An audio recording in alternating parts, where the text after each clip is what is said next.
Huwag masyadong matigas. I-relax lang. Relax mo yung hand mo, tapos try mo siyang i-hug.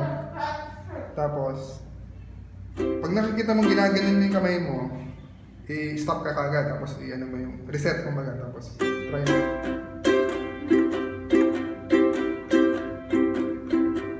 Huwag mo nga pala kalimutan, you have to breathe. Habang ginagawa mo siya, inhale, exhale. Kung baka relax ka lang. Kasi the more na naka-focus ka ron, the more hindi ka naka-breathe ng maayos. Hindi ka masyado makapag-isip. It must feel natural. Okay, try mo.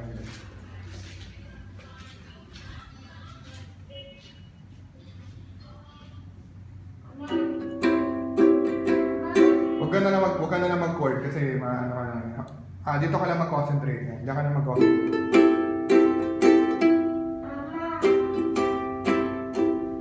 Diba? Ayan, ganyan. You have to do this. Diba? Just remember me feeling na yun. Tapos slow mo lang. Slow.